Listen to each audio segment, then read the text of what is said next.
ప్రార్థన చేసుకుందాము. పరిశుద్ధుడవైన దేవ, సజీవుడవగు తండ్రి, సర్వోన్నతుడ, స్తుతికి పాత్రుడవైన మా గొప్ప దేవ, మీ ఘనమైన శ్రేష్టమైన ఉన్నతమైన నామానికి స్తుతులు స్తోత్రాలు వందనాలు తండ్రి. మమ్మల్ని అందరినీ ప్రభువా గడిచిన 5 నెలలు కాచి కాపాడి 6వ నెలలో మమ్మల్ని ప్రభువా తండ్రి ప్రవేశపెట్టినందుకే మీకు స్తుతులు స్తోత్రాలు వందనాలు. ఈ నెలంతా మీ చేతులకు అప్పచెప్తున్నాం తండ్రి. మాకంటే ముందుగా మీరు మా దినాలను చూచిన దేవుడవు ప్రభువా, ఏ దినముకు కావలసిన కృపను, కాపుదలను, భద్రతను, క్షేమమును మాకు నాయనా ఈ నెలంతా దయచేయమని వేడుకుంటున్నాను. ఇదిగో ప్రభువా, ఈ యొక్క జూమ్ మీటింగ్ ద్వారా కనెక్ట్ అయిన అందరినీ ప్రభువా, కనెక్ట్ కాలేకపోయిన వారిని అందరినీ కూడా నాయన మీ చేతులకు అప్పచెప్తున్నాం తండ్రి. నాయనా తండ్రి, నీ దీన దాసురాలిని మీ సన్నిధానములో నిలవబడి ఉన్నాను ప్రభువా. నన్ను ఒక పాత్రగా, ఒక బూరగా వాడుకొనుమని వేడుకొంచున్నాను. నేను కాదు కానీ ప్రభువా, మీ మాటలు నా నోట ఉంచి మీరే మాట్లాడమని వేడుకొంచున్నాను. ఈ రోజు జరగబోయే ఈ యొక్క వాక్య ధ్యానాంశం అంతట్లోనూ మీ కృపను అనుగ్రహించుమని యేసయ్యపు నీ నామం బట్టి అడిగి వేడుకొంచున్నాను తండ్రి. ఆమేన్. యేసుక్రీస్తు నామమున మీకు అందరికీ ఈ రాత్రికాల శుభములు. అందరికీ గుడ్ ఈవినింగ్ అక్క, అందరికీ అక్క. దేవుడు మరి ఒకసారి నాకు మీ మధ్య వాక్యమును పంచుకోవడానికి కృపను అనుగ్రహించినందుకు దేవాది దేవునికి వందనాలు చెల్లిస్తున్నాను. మనమందరము క్రైస్తవులము. మన దినచర్య ప్రార్థనతో స్టార్ట్ అవుతా ఉంటది. మార్నింగ్ మొదలు రాత్రి పడుకునే వరకు మనము ఏదో ఒక పని, ఏ పని చేసినా మనము ప్రార్థనతో మన దినాన్ని, మన పనిని, మనం తలపెట్టే ప్రతి అంశాన్ని కూడా ప్రార్థనతో స్టార్ట్ చేస్తాము, ప్రార్థనతో ఎండ్ చేస్తూ ఉంటాం. మనకు ప్రార్థన ఏంటంటే ఒక ఊపిరి లాంటిది. ప్రార్థన లేనిది మనము ఏమీ చేయలేం. చాలా అందరూ క్రైస్తవులు చాలా మటుకు అందరూ ప్రార్థనలో ప్రార్థన మీద ఆధారపడి ఉంటారు. ప్రార్థన లేనిది అసలు ఎవరు ఉండలేరు. అయితే ప్రార్థన చేస్తుంటాము అంటే మన యొక్క మన అవసరాల కొరకు ప్రార్థన చేస్తుంటాం, మన ఆరోగ్యం కొరకు ప్రార్థన చేస్తుంటాం, మన కుటుంబస్తుల కొరకు ప్రార్థన చేస్తూ ఉంటాం. తర్వాత ఇతరుల గురించి కూడా చేస్తుంటాం. మన ఫ్రెండ్స్ కొరకు, మన కొలీగ్స్ కొరకు, మన నైబర్స్ కొరకు, మన రిలేటివ్స్ కొరకు ప్రార్థన చేస్తుంటాం. ఇంకా కొద్దిగా చూస్తే దేశం కొరకు ప్రార్థన చేస్తుంటాం, సంఘం కోసం ప్రార్థన చేస్తుంటాం, మినిస్ట్రీస్ కొరకు ప్రార్థన చేస్తుంటాం, ప్రపంచం కోసం ప్రార్థన చేస్తూ ఉంటాం. బైబిల్ వాక్య ప్రకారం నాయకుల కొరకు ప్రార్థన చేస్తుంటాం, ప్రభుత్వాల కొరకు ప్రార్థన చేస్తుంటాం, తర్వాత మనం పనిచేసే సంస్థల కొరకు ప్రార్థన చేస్తూ ఉంటాం. అలా అన్ని విషయాల గురించి మనం ప్రార్థన చేస్తూ ఉంటాం. అది మన యొక్క క్రైస్తవులమైన మనకు అది ఒక అలవాటు, అది ఒక బాధ్యత కూడా. అలవాటే కాదు కానీ బాధ్యత కూడా. అయితే మనం వీటన్నిటితో పాటు ఇంకా కొన్ని అంశాల గురించి కూడా ప్రార్థించాలి. ఆ అంశాలు ఏంటి అనేది ఈరోజు కొద్దిసేపు ధ్యానించుకుందాం. మన అవసరాల కొరకు ప్రార్థిస్తుంటాం, మన బంధువుల కొరకు ప్రార్థిస్తుంటాం, మన యొక్క ఫ్రెండ్స్ కొరకు ప్రార్థిస్తుంటాం, మన ప్రభుత్వాల కొరకు, మన రాష్ట్రాల కొరకు, అన్నిటి కొరకు ప్రార్థిస్తుంటాం కదా. వీటితో పాటు ఇంకా కొన్ని అంశాలు ఉన్నాయి. ఆ అంశాలు ఏంటో మనము ఈరోజు చూసుకుందాం. కొలస్సీలకు అపొస్తలుడైన పౌలు కొలస్సీలకు రాసిన పత్రిక 1వ అధ్యాయము 9వ వచనం నుంచి చూసుకుందాం. కొలస్సీలకు రాసిన పత్రిక 1వ అధ్యాయము 9వ వచనం నుంచి చూసుకుందాం. అందుచేత ఈ సంగతి వినిన నాట నుండి మేమును మీ నిమిత్తము ప్రార్థన చేయుట మానక, మీరు సంపూర్ణ జ్ఞానమును, ఆత్మ సంబంధమైన వివేకమును కలవారును, ఆయన చిత్తమును పూర్ణముగా గ్రహించిన వారునై ప్రతి సత్కార్యములో సఫలులగుచు, దేవుని విషయమైన జ్ఞానమందు అభివృద్ధి పొందుచు, అన్ని విషయములలో ప్రభువును సంతోషపెట్టునట్లు ఆయనకు తగినట్టుగా నడుచుకొనవలెననియు, ఆనందముతో కూడిన పూర్ణమైన ఓర్పును, దీర్ఘశాంతమును కనపర్చునట్లు ఆయన మహిమ శక్తిని బట్టి సంపూర్ణ బలముతో బలపరచబడవలననియు తేజోవాసులైన పరిశుద్ధుల స్వాస్థ్యములో పాలివార మగుటకు మనలను పాత్రులనుగా చేసిన తండ్రికి మీరు కృతజ్ఞతాస్థుతులు చెల్లింపవలననియు దేవుని బతిమాలుచున్నాము. ఇక్కడ చూస్తే ఇక్కడ కొన్ని అంశాలు ఉన్నాయి. ఒక 9 అంశాలను మనము చూడగలం. ఇక్కడ ఏంటంటే కొలొస్సె సంఘానికి పరిశుద్ధ పౌలు అపోస్తలుడైన పౌలు రాసిన లేఖ ఇది. ఆ యొక్క సంఘానికి, ఆ సంఘం యొక్క వాళ్ళ కొరకు పౌలు ప్రార్థిస్తా ఉన్నారు. ఆ ప్రార్థనలో ఈ 9 అంశాలు మనము చూడగలం. ఏంటి ఆ 9 అంశాలు? మనం కూడా మన ప్రార్థనలో ఈ 9 అంశాలను మనము చేర్చుకోవాలి. ఏంటిది? ఫస్ట్‌ది సంపూర్ణ జ్ఞానము. మనకెందుకు అవసరం సంపూర్ణ జ్ఞానం అంటే? మన ఉద్యోగాలలో, మన కుటుంబాలలో, మనం ఇతరులతో మెలగడంలో, మన యొక్క ఏదన్నా మన పని అంతటిలో, షాపింగ్ చేస్తున్నప్పుడేమి, ఎక్కడన్నా తిరుగుతున్నప్పుడు, ప్రతి చోట మనకు జ్ఞానం అవసరం. ఆ జ్ఞానం కొరకు మనము దేవుణ్ణి సంపూర్ణ జ్ఞానం కొరకు ప్రార్థించాలా. ఆ జ్ఞానము మన పిల్లలను పెంచడం కొరకు అన్ని విషయాలలో, ఒక్క విషయం అనే కాదు కానీ అన్ని విషయాలలో ఆ జ్ఞానం మనకు కావాలి అని మనము మన కొరకే కాదు కానీ ఇతరుల కొరకు కూడా మనం ప్రార్థించేటప్పుడు వాళ్ళకు కూడా జ్ఞానం కావాలి అని ప్రార్థించాలి. రెండవ విషయం చూస్తే ఆత్మ సంబంధమైన వివేకం. ఇప్పుడు చాలా ఇంపార్టెంట్ మనకు ఈ వివేకం, ఆత్మ సంబంధమైన వివేకం. ఎందుకంటే వెలుగుదూత సంబంధులు చాలా మంది వచ్చేస్తున్నారు. ఎవరు వీళ్ళు కరెక్ట్ ప్రవచనాలు, ఎవరివి కరెక్ట్ దర్శనాలు అనేది మనము కనుక్కోలేకపోతున్నాం. ప్రవక్తలు మన చుట్టూ వచ్చేసినారు. వారు డబ్బు సంపాదన కొరకు చేస్తున్నారా లేదా రియల్గా చేస్తున్నారా అని మనము గుర్తించగలిగే వివేకము మనకు ఉండాల.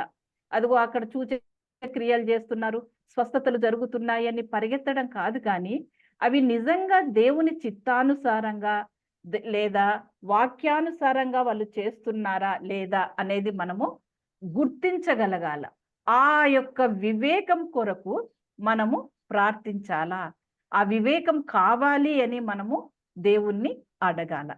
మొదటిది సంపూర్ణ జ్ఞానము, రెండవది ఆత్మ సంబంధమైన వివేకము, మూడవది ఆయన చిత్తమును పూర్ణముగా గ్రహించుట. దేవుని చిత్తము మనపై ఏమై ఉన్నది, మన పిల్లలపై ఏమై ఉన్నది, తర్వాత మన నిర్ణయాలు దేవుని చిత్త ప్రకారం మనము చేస్తున్నామా లేదా, ఆ గ్రహింపు మనము తెలుసుకోవడానికి ఆయన యొక్క సహాయాన్ని మనము అడగాల, ప్రార్థించాల. నీ చిత్తాన్ని గ్రహించుటకు నాకు జ్ఞానము దయచేయి దేవా అని ప్రార్థించాలి. నాలుగవది ప్రతి సత్కార్యములో సఫలత. మనం చేసే మంచి పనులలో ప్రతి కార్యము మంచిది చెడుది అని ఉంటుంది. మంచి చెడు అనేది ఏంటంటే దేవునికి ఇష్టమైన పని సత్కార్యము కలిగి ఉండాలి. తర్వాత మనం తీసుకున్న ఆ యొక్క మనం చేసే మంచి కార్యము ఎండింగ్, అది దానిలో సఫలత ఉండాలి, ఎండింగ్ వరకు మనం చేయగలగాల. ఎగ్జాంపుల్ మనము ఒక మదర్ తెరీసా గారిని చూస్తే ఆమె కమిట్మెంట్తో వచ్చింది. అంతం వరకు, తన చివరి శ్వాస వరకు తన యొక్క సత్కార్యాలు చేస్తూ సఫలతను పొందుకుంది. సో మనం కూడా ఏదన్నా ఒక కమిట్మెంట్ అనుకున్నాం అనుకోండి, దాన్ని మన అంతం వరకు చేయగలిగేటట్లు మనము ఉండాలి. దాని కొరకు కూడా దేవుని యొక్క సహాయాన్ని మనం అడగాల. దేవా, మా సత్కార్యములో మాకు సఫలత దయచేయి. తర్వాత 4, 5వది దేవుని విషయమైన జ్ఞానమందు అభివృద్ధి. బైబిల్ సంబంధమైన విషయాలలో అభివృద్ధి. మనకు బైబిల్ జ్ఞానం అవసరము. మనకున్న జ్ఞానము ఇది అభివృద్ధి చెందుతూ ఉండాలి. ఇట్లా మనము ఒకరికొకరము షేర్ చేసుకుంటా, బుక్స్ చదువుకుంటా, ఒకరికి దేవుడు బయలుపరిచినోటివి ఒకరము చెప్పుకుంటా దేవుని జ్ఞానములో మనము అభివృద్ధి చెందడం కొరకు దేవుని యొక్క సహాయము అడగాల, ప్రార్థించాల.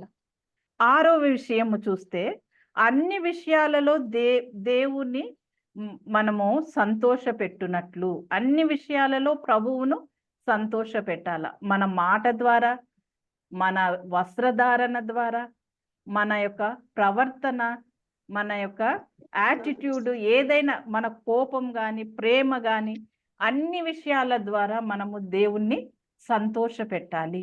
మన సమయాన్ని దేవుని కొరకు వాడే విషయములో కానీ, తర్వాత అన్ని విషయాలలో, అది ఒక పాయింట్ అని కాదు కానీ మార్నింగ్ మనం లేచినప్పటి నుంచి పడుకునే వరకు కూడా మనము దేవుణ్ణి సంతోషపెట్టే వారంగా మనము ఉండాల.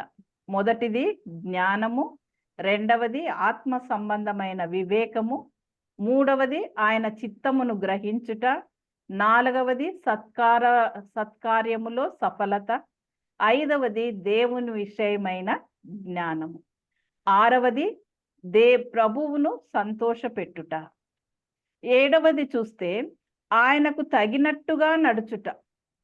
అంటే ఆయన ప్రకారం మనము నడవాలి. మన ప్రేమ ఆయన ఏ విధంగా అందరినీ ప్రేమించినాడో అదే విధంగా మనము ప్రేమించగలగాలి. ఆయన ఏ విధంగా అందరినీ క్షమించినాడో అదే విధంగా క్షమించుటకు మనము ప్రయాసపడాల. దాని కొరకు మనము దాన్ని అభ్యాసం చేసుకోవాలి. ఆయన ప్రకారం నడవడానికి ఏదో ఒక విషయంలో కాదు కానీ అన్ని విషయాలలో ఆయన ప్రకారము మనం నడవడానికి మనము ప్రయత్నం చేయాల. సేవ చేయుటలో, ఇచ్చుటలో, పుచ్చుకొనుటలో, అన్ని విషయాలలో ఆయనకు తగినట్టుగా మనము నడవాలి. తర్వాత 8వది చూసుకుంటే ఆనందముతో కూడిన పూర్ణమైన ఓర్పు, దీర్ఘశాంతం. ఇక్కడ ఓర్పు అనేది మనందరికి ఉంటది. ఓర్పు మనం చాలా మందిని ఓర్చుకుంటుంటాం. మన భర్తలను ఓర్చుకుంటాం, అత్తమామలను ఓర్చుకుంటాం, మనం పనిచేసే చోట మన కొలీగ్స్ను ఓర్చుకుంటాం. సో మనం ఎక్కడికన్నా పోతే ప్రయాణిస్తుంటే మన పక్క ప్రయాణికులను కూడా సమ్ టైమ్స్ మనం ఓర్చుకుంటాం, చాలా ఓర్చుకుంటాం. కానీ ఇక్కడ ఈ ఓర్పులో ఇక్కడ రాయబడిన ఓర్పు డిఫరెంట్గా ఉంది. ఆనందంతో కూడిన పూర్ణమైన ఓర్పు. మనం ఓర్చుకుంటాం కానీ దుఃఖంతో ఓర్చుకుంటాం, సనుగుకుంటూ ఓర్చుకుంటాం. కానీ అట్లాంటి ఓర్పు కాదు, కానీ ఆనందంతో కూడిన పూర్ణమైన ఓర్పు, దీర్ఘశాంతము మనకు ఉండాలి. అది మనకు ఆ శక్తినివ్వమని దేవునికి ప్రార్థించాలి. దేవా, నా ఓర్పు, నా దీర్ఘశాంతము ఆనందంతో మీ కొరకు నేను ఓర్చుకునేటట్లు దయచేయి అనేది మనం ప్రార్థించుకోవాలి. తర్వాత 9వది సంపూర్ణ బలముతో బలపరచబడవలనని. మనకందరికీ బలహీనతలు ఉంటాయి. కోపము, పిసినారితనము, సోమరితనము, సెల్ఫిష్నెస్, సో మెనీ, ఇట్లా చెప్పుకుంటా పోతే చాలా. ఒక్కొక్కరికి ఒక బలహీనత ఉంటుంది. ఆ బలహీనతలను జయించుటకు కావలసిన బలము కొరకు దేవుణ్ణి బలమును అడగాల. సంపూర్ణమైన బలము మాకు దయచేయి దేవా అని దేవుణ్ణి అడగాలి. ఈ విధంగా మనము దేవునిని ప్రార్థించుకోవాల. మనము రోజు ఏదో అన్ని అడుగుతూ ఉంటాం. నాకు ఆరోగ్యమి, నా పిల్లలను, ఇట్లాంటివన్నీ అడుగుతూ ఉంటాం చాలా వరకు. మన అంటే ఇక్కడికి సంబంధించినటివే అడుగుతూ ఉంటాం. కానీ ఆత్మ బలపడడానికి ఇవన్నీ ఉపయోగపడతాయి. మనము ఇవన్నీ దేవుణ్ణి అడుగుతూ ఉంటే మనం ఆత్మీయంగా బలపడతాం. ఈ ప్రస్తుతం ఎట్లుందంటే లోకము క్షేమము అనేదే లేదు, ఆరోగ్యము అనేదే లేదు. భయంకరమైన లోకంలో అంత్య దినాలలో మనం ఉంటున్నాం. మన చుట్టూ పరిస్థితులు చాలా భయంకరంగా ఉంటున్నాయి.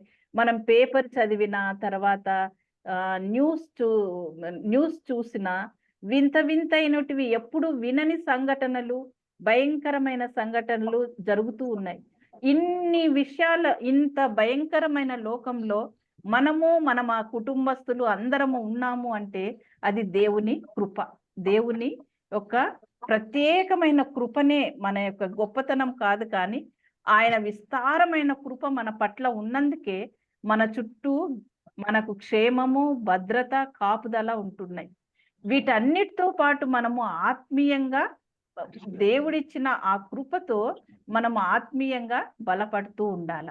అంటే మనము ఏదో ఒక డబ్బుతో ఆర్థికంగా స్థిరపడ్డం, బలపడ్డం కాదు, కానీ ఆత్మీయంగా స్థిరపడాలి, ఆత్మీయంగా బలపడాలి. మనమే కాదు, మన ఇంట్లో వాళ్ళందరూ బలపడేటట్లు మనము ప్రార్థన చేయాలి. వాళ్ళందరి కొరకు, వాళ్ళందరికి కూడా ఇవన్నీ రావాలని ఇక్కడ పౌలు ఆ కొలొస్సే సంఘస్థులకు ఇవన్నీ ఉండాలని ప్రార్థిస్తున్నాడు. తర్వాత ఇవన్నీ ఇవ్వమని, ఇచ్చినందుకు కృతజ్ఞత తండ్రి అయిన దేవునికి లాస్ట్న కృతజ్ఞతలు చెల్లింపవలనని మనలను అక్కడ లాస్ట్ తేజోవాసులైన పరిశుద్ధుల స్వాస్థ్యములో పాలివార మగుటకు మనలను పాత్రులనుగా చేసిన తండ్రికి మీరు కృతజ్ఞతాస్తుతులు చెల్లింపవలననియు దేవుని బతిమాలుచున్నాము. మనము ఇవన్నీ మాకు మాత్రమే కాదు, కానీ మనం ఎవరి గురించి ప్రార్థిస్తున్నామో వాళ్ళందరికి కూడా ఈ 9 పాయింట్లు వారి జీవితాలలో వారికి సంపూర్ణ జ్ఞానం వచ్చేటట్లు, ఆత్మీయంగా వాళ్ళు వివేకం కలిగి ఉండుటకు, దేవుని చిత్తాన్ని తెలుసుకోవడానికి, వారి యొక్క సత్కార్యాలలో సఫలతను పొందుకునేటట్లు, తర్వాత దేవుని విషయమందు బైబిల్ జ్ఞానములో వారు అభివృద్ధి పొందేటట్లు, వారి యొక్క జీవితాలు ప్రభువును సంతోషపట్టే విధంగా ఉండే విధంగా, తరువాత వారు ప్రభువుకు తగినట్టుగా వారి జీవితాలు ఉండేటట్లు, వారు పూర్ణమైన ఓర్పు, దీర్ఘశాంతము కలిగి సంపూర్ణ బలముతో బలపరచబడవలనని మనము ఇతరుల కొరకు ప్రార్థించాలి. మనము కూడా అవన్నీ పొందుకునేటట్లు మనము ప్రార్థించుకోవాలి. మన ప్రార్థనా అంశాలలో ఈ 9 పాయింట్స్ను కూడా మనము చేర్చుకొని ప్రార్థించుకోవాలి. ప్రస్తుతం మనం చూస్తే ఎక్కడ యుద్ధాలు జరుగుతున్నాయి. తర్వాత దేశంలో అస్సలు న్యాయమే లేకుండా పోయింది. మొన్న రీసెంట్ గా ఒక మైనరు యాక్సిడెంట్ చేస్తే ఆయనకు ఏం శిక్ష ఇచ్చినారు? వెంటనే బెయిల్ ఇచ్చి 300 వ్యాసం రాయమన్నారంటే ఎంత విచిత్రంగా, విడ్డూరంగా. న్యాయం అనేదే లేకుండా పోయింది. మీడియా అంతా పాడైపోయింది. మీడియా అంతా అసత్యాలను ప్రచారం చేస్తా ఉంది. ఇట్లాంటి లోకంలో మనం ఉంటున్నాం.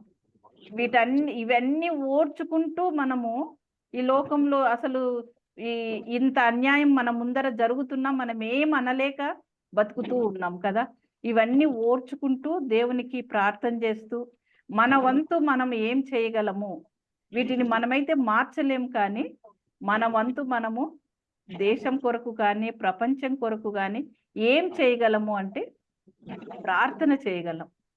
ఆ ప్రార్థన అందరి కొరకు మనము ప్రార్థించే వాళ్ళంగా ఉన్నాం. మన నాయకుల కొరకు, మన యొక్క దేశం కొరకు, మన యొక్క చట్టాల కొరకు, మన యొక్క ఆ ప్రపంచంలో జరిగే ప్రతి పరిస్థితి కొరకు మన సమయాన్ని వెచ్చించి ప్రార్థించే వాళ్ళంగా మనము ఉందాం. ఏమి ఇయ్యగలం? మనం పోయి ఎక్కడ డిబేట్లు చేయలేము, దేని కొరకు పోరాడలేము, కానీ ప్రార్థనా పరులగంగా ఉందాం. ఒక చిన్న సమయాన్ని కేటాయించుకొని మన కొరకే కాదు, కానీ ఈ యొక్క మొత్తము ఈ ప్రపంచం కొరకు, దేశం కొరకు, ఈ చట్టాల కొరకు, సంఘాల కొరకు, మన పనిచేయే సంస్థల కొరకు, అన్నిటి కొరకు ప్రార్థించే వారిగా మనము ఉందాము. ఈ మన ప్రార్థనలో, డైలీ ప్రార్థనలో ఈ 9 అంశాలను కూడా చేర్చుకొని మన ప్రార్థనను ఇంకా బలంగా చేయడానికి మనము ప్రయాసపడదామని దేవునికి ప్రయాసపడదాము. ఆ విధంగా ఉండడానికి మనము ప్రయత్నం చేయడం. దేవుడు ఈ యొక్క వాక్యాన్ని దీవించును గాక. ఆమేన్.